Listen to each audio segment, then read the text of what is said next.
Ielts 14, Tests 1 to 4. Published by Cambridge University Press and Uckles 2019. This recording is copyright. Test 1. You will hear a number of different recordings and you will have to answer questions on what you hear. There will be time for you to read the instructions and questions, and you will have a chance to check your work. All the recordings will be played once only. The test is in 4 sections. At the end of the test, you will be given 10 minutes to transfer your answers to an answer sheet. Now turn to Section 1.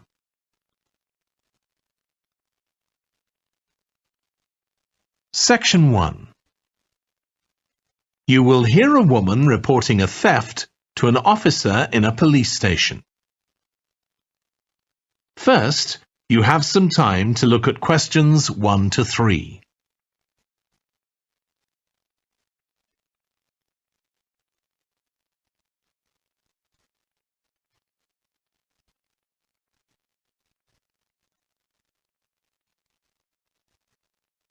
You will see that there is an example that has been done for you. On this occasion only, the conversation relating to this will be played first.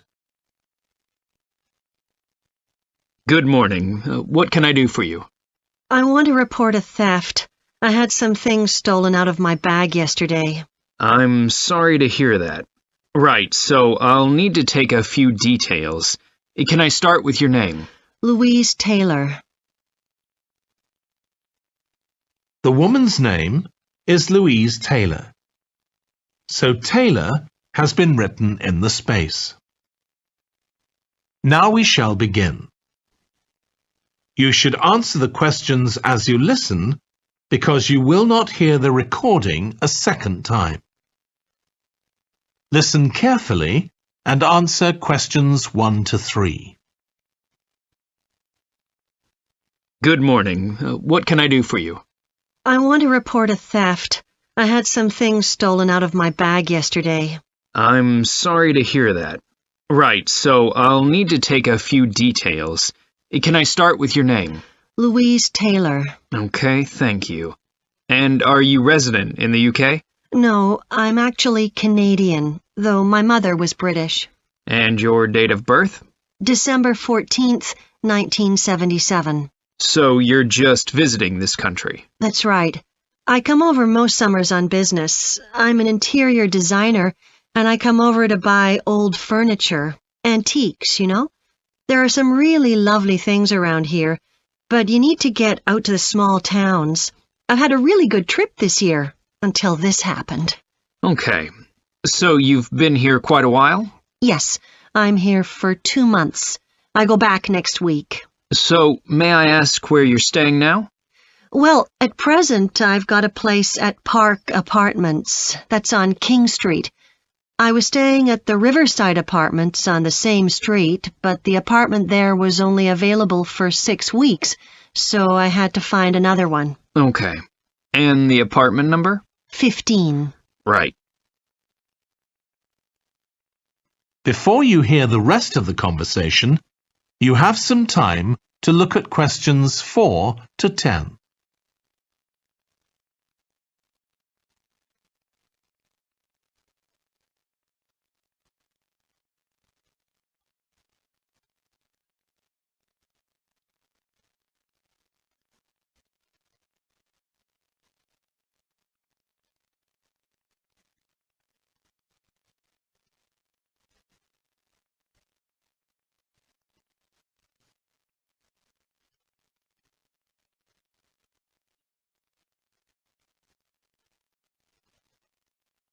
Now listen and answer questions 4 to 10.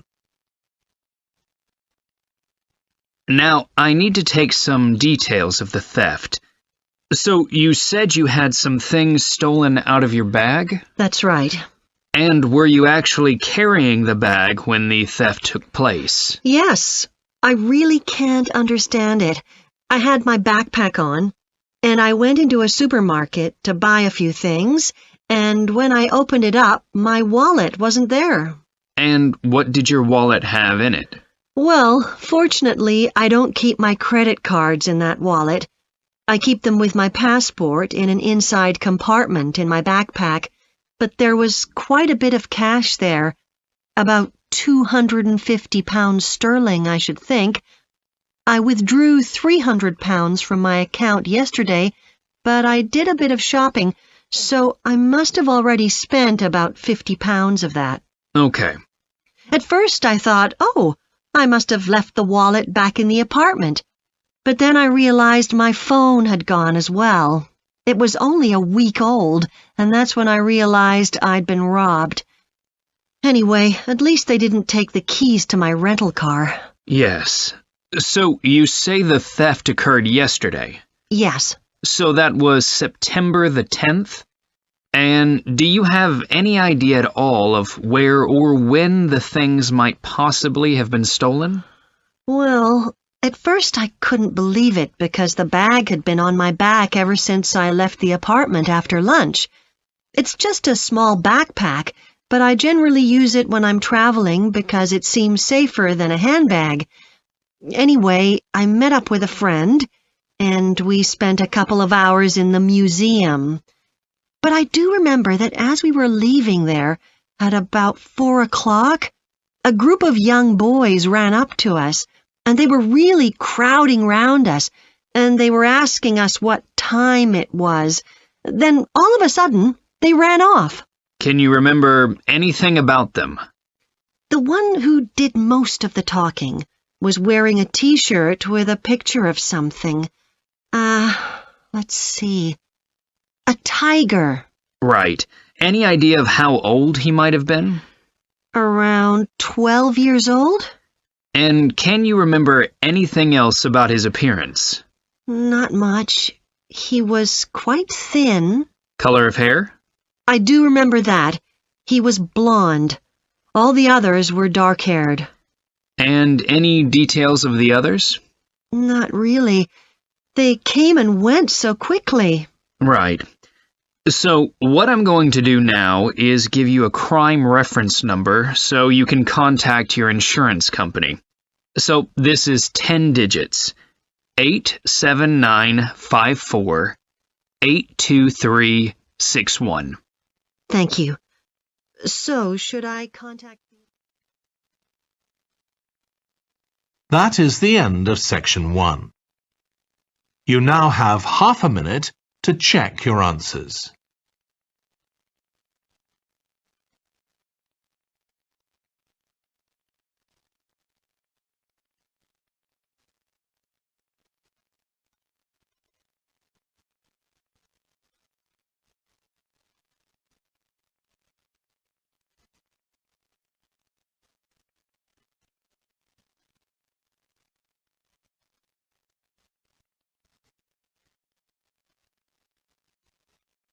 Now turn to section 2.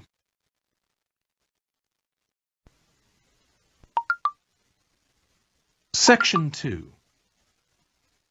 You will hear a manager giving a welcome talk to a group of apprentices who are starting their training at the company. First, you have some time to look at questions 11 to 14.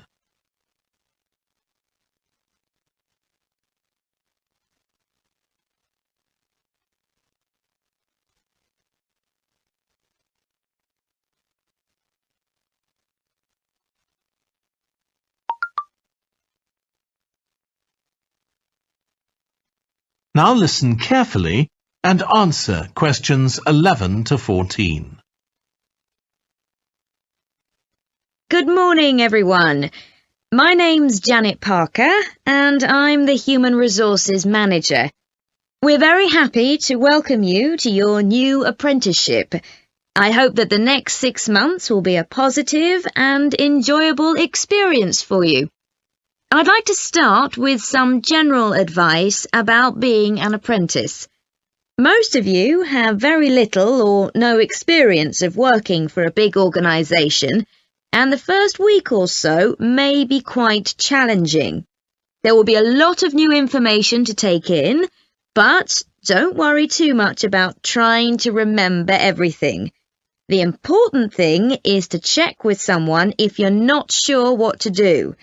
You'll find your supervisor is very approachable and won't mind explaining things or helping you out. You're here to learn, so make the most of that opportunity. You'll be spending time in different departments during your first week, so make an effort to talk to as many people as possible about their work. You'll make some new friends and find out lots of useful information. As well as having a supervisor, you'll each be assigned a mentor. This person will be someone who's recently completed an apprenticeship, and you'll meet with them on a weekly basis. Their role is to provide help and support throughout your apprenticeship. Of course, this doesn't mean they'll actually do any of your work for you. Instead, they'll be asking you about what goals you've achieved so far, as well as helping you to identify any areas for improvement. You can also discuss your more long-term ambitions with them as well.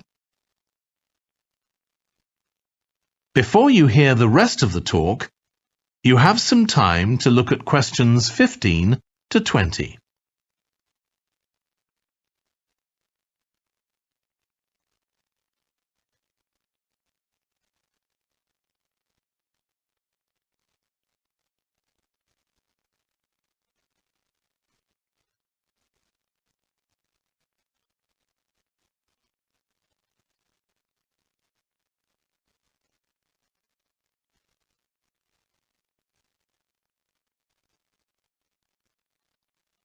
Now listen and answer questions 15 to 20.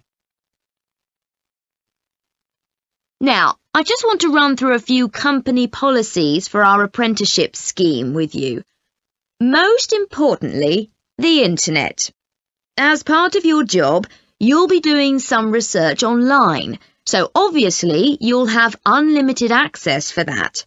But please don't use it for personal use. You'll have your own phones for that. Some of you have already asked me about flexible working. After your probationary 3-month period, some of you will be eligible for this, but it will depend on which department you're in and what your personal circumstances are, so please don't assume you'll automatically be permitted to do this. I want to make sure there's no confusion about our holiday policy.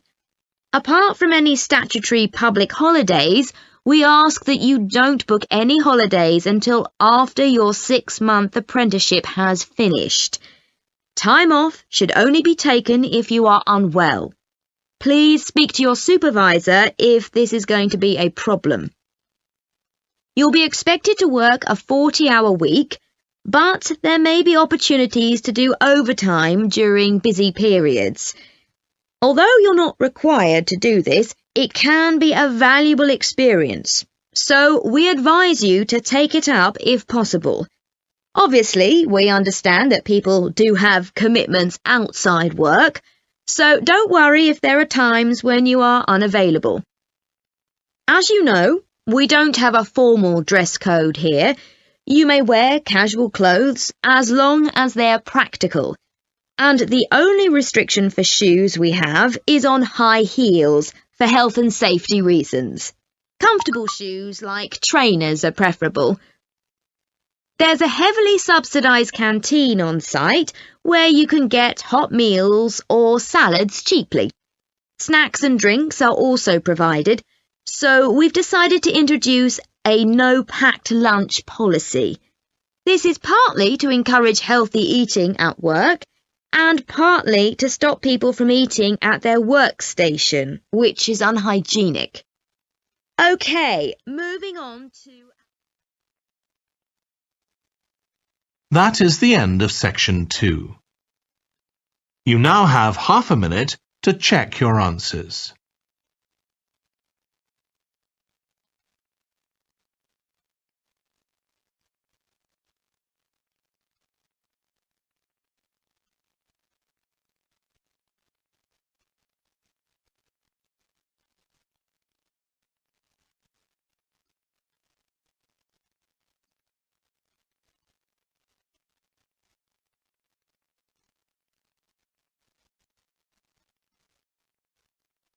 Now turn to Section 3.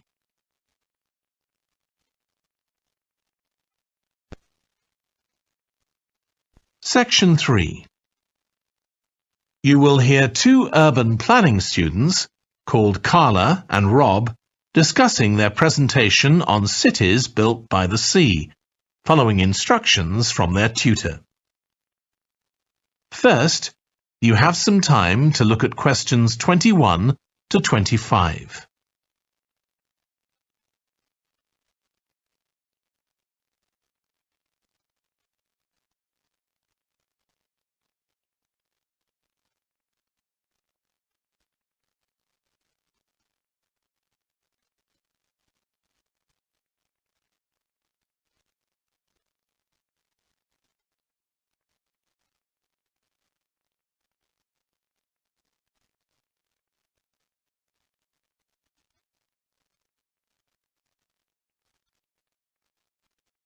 Now listen carefully and answer questions 21 to 25. Okay, so what I'd like you to do now is to talk to your partner about your presentations on urban planning.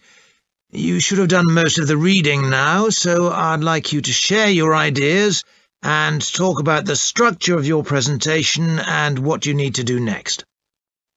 OK, Rob, I'm glad we chose quite a specific topic, cities built next to the sea. It made it much easier to find relevant information. Yeah, and cities are growing so quickly. I mean, we know that more than half the world's population lives in cities now. Yeah, though that's all cities, not just ones on the coast. But most of the biggest cities are actually built by the sea. I'd not realised that before. Nor me. And what's more, a lot of them are built at places where rivers come out into the sea, but apparently this can be a problem. Why? Well, as the city expands, agriculture and industry tend to spread further inland along the rivers, and so agriculture moves even further inland up the river. That's not necessarily a problem, except it means more and more pollutants are discharged into the rivers. So these are brought downstream to the cities? Right. Did you read that article about Miami on the east coast of the USA? No. Well, apparently back in the 1950s, they built channels to drain away the water in case of flooding. Sounds sensible. Yeah, they spent quite a lot of money on them, but what they didn't take into account was global warming. So they built the drainage channels too close to sea level, and now sea levels are rising, they're more or less useless. If there's a lot of rain, the water can't run away. There's nowhere for it to go. The whole design was faulty. So what are the authorities doing about it now? I don't know. I did read that they're aiming to stop disposing of wastewater into the ocean over the next 10 years. But that won't help with flood prevention now, will it? No, really, they just need to find the money for something to replace the drainage channels in order to protect against flooding now. But in the long term, they need to consider the whole ecosystem. Right. Really, though, coastal cities can't deal with their problems on their own, can they? I mean, they've got to start acting together at an international level instead of just doing their own thing. Absolutely. The thing is, everyone knows what the problems are, and environmentalists have a pretty good idea of what we should be doing about them, so they should be able to work together to some extent. But it's going to be a long time before countries come to a decision on what principles they're prepared to abide by. Yeah, if they ever do. Before you hear the rest of the discussion, you have some time to look at questions 26 to 30.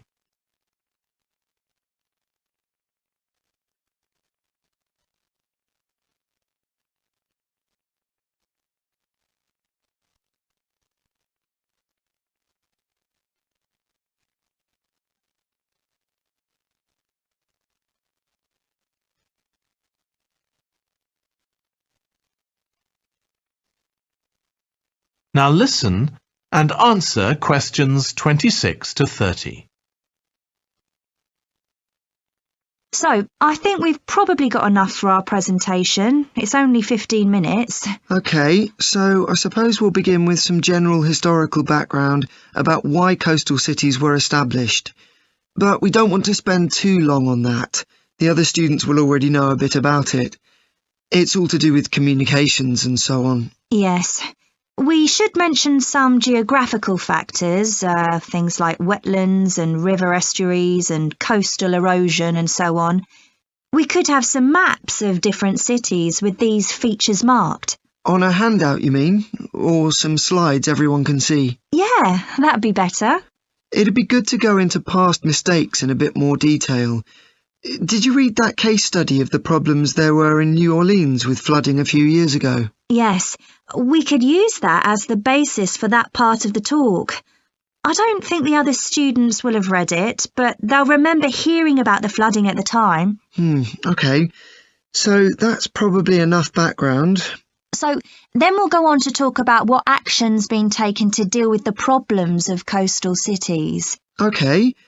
What else do we need to talk about? Maybe something on future risks, looking more at the long term if populations continue to grow? Yeah, we'll need to do a bit of work there. I haven't got much information, have you? No, we'll need to look at some websites. Shouldn't take too long. OK. And I think we should end by talking about international implications. Maybe we could ask people in the audience. We've got people from quite a lot of different places. That'd be interesting, if we have time, yes. So now, shall we go on? That is the end of section 3. You now have half a minute to check your answers.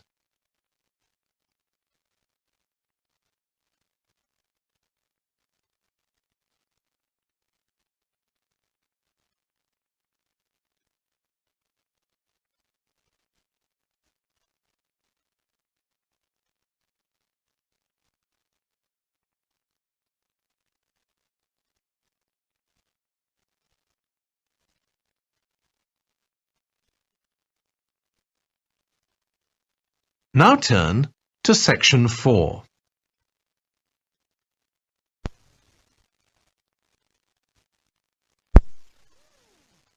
You will hear part of a lecture on renewable energy that uses the power of the sea.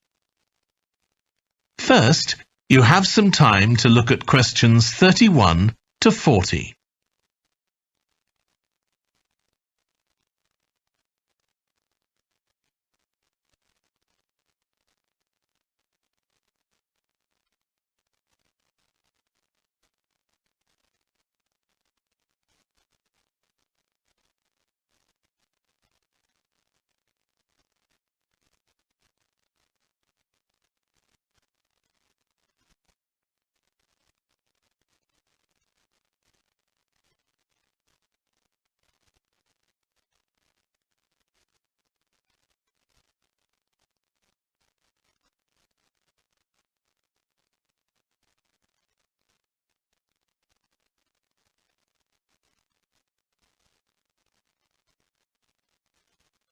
Now listen carefully and answer questions 31 to 40.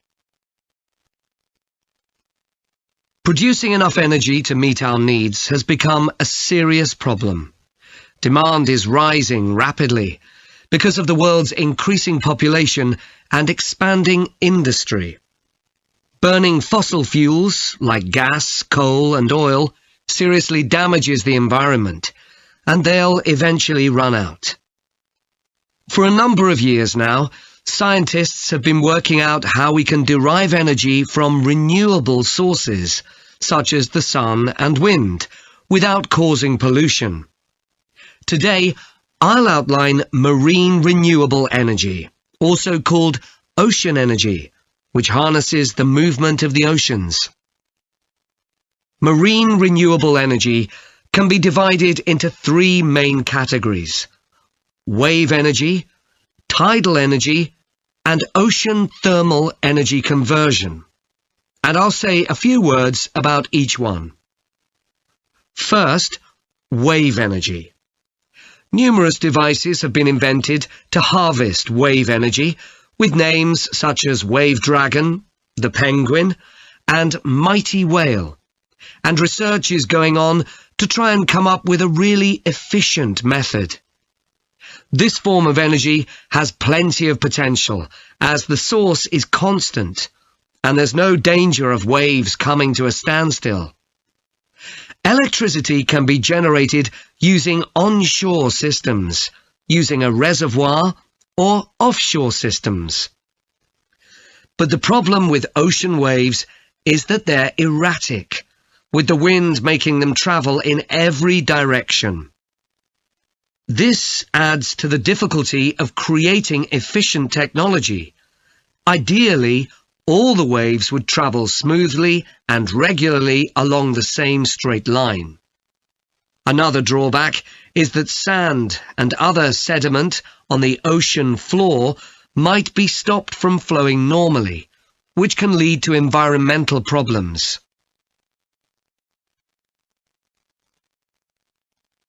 The second category of marine energy that I'll mention is tidal energy. One major advantage of using the tide rather than waves as a source of energy is that it's predictable. We know the exact times of high and low tides for years to come. For tidal energy to be effective, the difference between high and low tides needs to be at least 5 meters. And this occurs naturally in only about 40 places on Earth. But the right conditions can be created by constructing a tidal lagoon, an area of seawater separated from the sea. One current plan is to create a tidal lagoon on the coast of Wales. This will be an area of water within a bay at Swansea, sheltered by a U-shaped breakwater, or dam, built out from the coast. The breakwater will contain 16 hydro turbines, and as the tide rises, water rushes through the breakwater, activating the turbines, which turn a generator to produce electricity. Then, for 3 hours as the tide goes out, the water is held back within the breakwater, increasing the difference in water level until it's several meters higher within the lagoon than in the open sea. Then, in order to release the stored water, gates in the breakwater are opened. It pours powerfully out of the lagoon, driving the turbines in the breakwater in the opposite direction and again generating thousands of megawatts of electricity. As there are 2 high tides a day, this lagoon scheme would generate electricity 4 times a day, every day, for a total of around 14 hours in every 24, and enough electricity for over 150,000 homes. This system has quite a lot in its favour. Unlike solar and wind energy, it doesn't depend on the weather. The turbines are operated without the need for fuel, so it doesn't create any greenhouse gas emissions, and very little maintenance is needed. It's estimated that electricity generated in this way will be relatively cheap, and that manufacturing the components would create more than 2,000 jobs, a big boost to the local economy. On the other hand, there are fears that lagoons might harm both fish and birds, for example by disturbing migration patterns and causing a build-up of silt, affecting local ecosystems. There are other forms of tidal energy, but I'll go on to the third category of marine energy, ocean thermal energy conversion. This depends on there being a big difference in temperature between surface water and the water a couple of kilometres below the surface, and this occurs in tropical coastal areas. The idea is to bring cold water up to the surface using a submerged pipe. The concept dates back to 1881, when... That is the end of section 4. You now have half a minute to check your answers.